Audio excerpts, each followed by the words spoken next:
नमस्कार। आज के इस वीडियो में हम बात करने वाले हैं गर्भाशय की रसौली को ख़त्म करने के लिए देसी इलाज के बारे में, यानी कि घर पे आपके कौन सी ऐसी औषधि मौजूद है जिसके सहारे आप रसौली को ख़त्म कर सकते हैं। इससे पहले वाले 7 एपिसोड में हमने आपको बताया हुआ है कि रसौली क्या है, कैसे आप पहचानेंगे कि आपको रसौली होने वाला है, साथ ही साथ इसके लक्षण क्या हैं और साथ ही साथ आप इस एपिसोड में जानेंगे कि ट्रीटमेंट क्या है। पिछले एपिसोड में और भी बातें हमने बताई हैं, वो 7 एपिसोड आप देखेंगे तो ये एपिसोड आपके लिए और अच्छा बन जाएगा। चलिए इस एपिसोड को स्टार्ट करते हैं। इस एपिसोड में हम जानेंगे कि लहसुन का सेवन कैसे रसौली को ख़त्म करता है।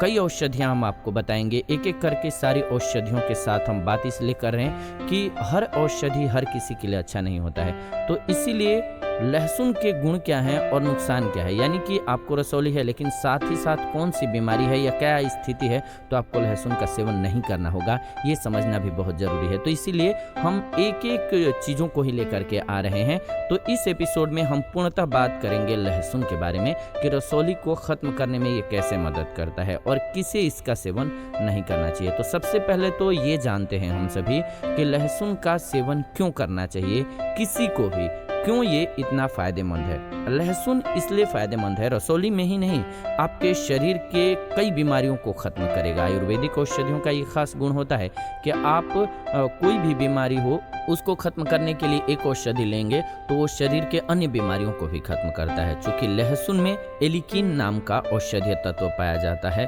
ये हमारे शरीर के लिए बहुत अच्छा होता है। इसमें एंटीऑक्सीडेंट, एंटी फंगल और एंटीवायरल गुण पाए जाते हैं। अब ये बताने का हमारा मकसद क्या है, इतना तो समझ गए होंगे आप कि एंटीऑक्सीडेंट, एंटी फंगल और एंटीवायरल गुण होगा तो क्या होगा। हम आगे इस पर चर्चा करेंगे, लेकिन पहले आपको बता देते हैं इसमें इसके अलावा क्या क्या पाया जाता है। तो लहसुन में विटामिन बी और विटामिन सी भी पर्याप्त मात्रा में पाया जाता है। इसके अलावा लहसुन में सेलेनियम, मैग्नीज, कैल्शियम जैसे तत्व भी पाए जाते हैं। यही वजह है कि आपको लहसुन बहुत फायदा करने वाला है, आपके शरीर से अन्य बीमारियों को ख़त्म करता है। अब कौन कौन सी बीमारी को ख़त्म करता है इसके लिए तो अलग एपिसोड हमने बना रखा है। ये एपिसोड हम पूर्णतः बना रहे हैं आपके रसौली को ख़त्म करने के लिए, यानी कि फाइब्रॉइड को ख़त्म करने के लिए, गर्भाशय की गांठ को ख़त्म करने के लिए। तो आपको क्या करना है, आपको करना ये है कि खाली पेट आपको हर रोज़ एक लहसुन का सेवन करना है। ध्यान रखिएगा, एक ही लहसुन का पूरा एपिसोड जरूर देखिएगा, क्योंकि इसमें हम ये भी बताने वाले हैं कि किसे सेवन नहीं करना है। अभी तो आपको मात्रा बता रहे हैं, आपको ज़्यादा इससे नहीं लेना है, नहीं तो फायदे की जगह नुकसान भी होगा। ध्यान रखिएगा, खाली पेट हर रोज एक लहसुन का सेवन कीजिए, लगातार 2 महीने तक कीजिएगा, स्किप मत कीजिएगा। समस्या आपकी जड़ से खत्म करेगा। ये करता क्या है तो हमारे ब्लड को पतला करता है, यानी कि थक्का बनने नहीं देगा ब्लड का। तो इसलिए आपके ये हार्ट को भी बहुत फ़ायदा पहुंचाता है, ब्लड प्रेशर को भी सही रखता है। लेकिन ध्यान रखिए, हम बात कर रहे हैं रसौली की, तो रसौली को ख़त्म करने के लिए ये एक महत्वपूर्ण औषधि है, क्योंकि हमारे पेट की सफाई भी बहुत अच्छे से करता है। ये हमारी बॉडी को डिटॉक्स करने में भी मदद करेगा, आपके खास करके लिवर को भी डिटॉक्स करेगा, ब्लड को डिटॉक्स करेगा। इसके अलावा खास गुण आप इसमें जो समझ चुके हैं कि ये इन्फेक्शन नहीं होने देगा बॉडी में किसी भी प्रकार का। तो रसौली है तो जो चांसेस बनते हैं कि वो गहरा होता जाता है, जब पुराना होता जाता है तो जो कैंसर होगा उससे भी आपको ये बचा लेगा। क्यों? क्योंकि इसमें एंटीऑक्सीडेंट, एंटी फंगल और एंटीवायरल गुण पाए जाते हैं, यानी कि ये हानिकारक जितने कीटाणु हैं उनको मारेगा और इसलिए आप जल्दी रिकवर कर पाएंगे। तो आप हर रोज एक लहसुन का सेवन कीजिए। एक जो लहसुन होता है, इसका मतलब एक बड़ा वाला नहीं, आपको पूरा नहीं लेना है, एक उसमें से स्लाइस निकालना है और उसी का सेवन करना है। आपको खाली पेट सुबह सुबह करना है सेवन, आपको बहुत फायदा होगा।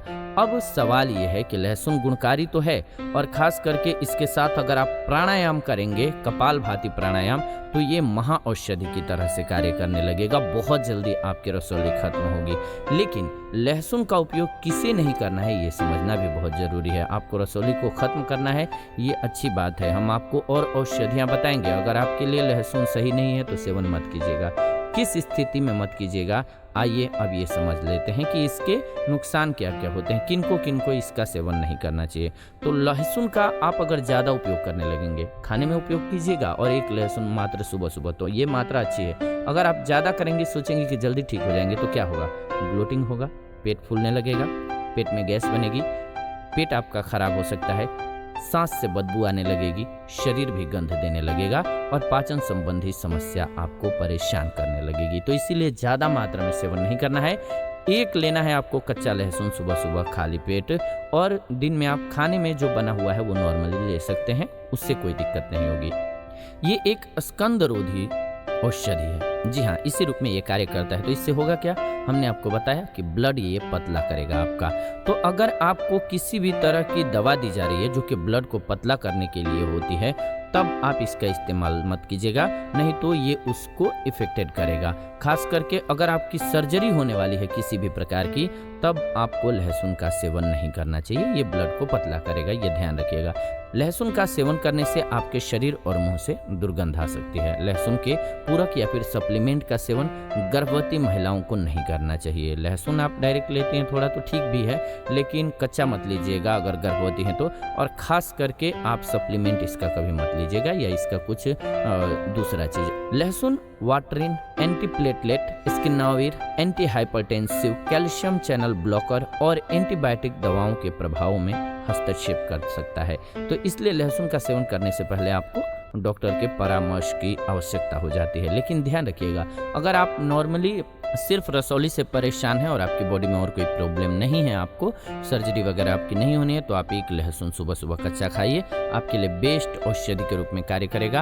आपकी रसौली 2 महीने बाद खुद ब खुद खत्म होती हुई नजर आएगी। लेकिन इसके साथ साथ कपालभाति प्राणायाम जरूर कीजिएगा। अगर आपने कपालभाति के बारे में नहीं पता है तो आप पिछला एपिसोड देखिए, जिसमें हमने कंप्लीटली बताया है कि कपालभाति कैसे करना है और कैसे कार्य करता है रसौली में वो। तो इस चैनल पर हमने एपिसोड आपके लिए पीछे 7 बनाए हुए हैं इसी से रिलेटेड। आगे आने वाले दिनों में और भी इलाज हम आपको बताएंगे कि रसौली को ख़त्म करने के लिए और कौन कौन सी औषधियाँ हैं जो बेस्ट हैं। ऐसा नहीं है कि सिर्फ लहसुन ही है, और भी औषधियाँ हैं जो रसौली को ख़त्म करने में मदद करती हैं। आप अगर स्वस्थ हैं तो इनमें से कई औषधियों को भी ट्राई कर सकते हैं। आप एक टाइम पे एक औषधि को ट्राई कीजिए, आपके लिए बेस्ट रहेगा। लहसुन की तासीर की बात करें तो इसकी तासीर जो होती है वो गर्म और खुश्क होती है, इसीलिए इसे सीमित मात्रा में उपयोग करने के लिए हम कह रहे हैं। कई बार अगर आप इसका अत्यधिक उपयोग कर लेते हैं तो आपको नुकसान होता है। तो ध्यान रखिए, आप सर्दियों में तो थोड़ा सा इसकी मात्रा बढ़ा भी सकते हैं क्योंकि गर्म होती है, लेकिन गर्मियों में खास करके सावधानी बरतिएगा। आप इसकी एक मात्रा बस नियमित रूप से रोज लीजिएगा, आपके रसौली को ये जड़ से समाप्त करेगा। तो उम्मीद है कि आपको ये जानकारी अच्छी लगी होगी। ऐसी ही जानकारी पूर्ण वीडियो इस चैनल के माध्यम से हम लेकर के आते रहते हैं। अगले एपिसोड में भी आपके लिए लेकर के आएंगे कि रसौली को ख़त्म करने के लिए और कौन सी हमारे घर में किचन में मौजूद औषधि है जो कि बेस्ट होगी, उसका उपयोग क्या होगा, उसके फ़ायदे क्या होंगे और किसे उसका उपयोग नहीं करना है, यानी कि इसके नुकसान क्या होंगे, वो भी हम आपको बताएंगे। तो इसीलिए जुड़े रहिए। जुड़े रहने के लिए क्या कीजिए, चैनल को सब्सक्राइब कर लीजिए, बेल नोटिफिकेशन को ऑन कर लीजिए। फ़ायदा ये होगा कि वीडियो अपलोड होते ही नोटिफिकेशन आपको सबसे पहले मिलेगा। साथ ही साथ वीडियो को लाइक कर दीजिए, शेयर कर दीजिए व्हाट्सएप पे, फेसबुक पे, ताकि सभी को वीडियो मिल सके। मुझे खुशी होगी। आप देख रहे हैं जीवन रक्षा चैनल। वीडियो कैसी लगी कमेंट करके ज़रूर बताइएगा। फिलहाल इस वीडियो से विदा लेते हैं। अगर आपके मन में कोई सवाल है तो लिख भेजिए कमेंट्स के माध्यम से, हम आपका रिप्लाई करने की पूरी कोशिश करेंगे। मिलते हैं नेक्स्ट वीडियो में, तब तक के लिए दिल से धन्यवाद। Thanks for watching.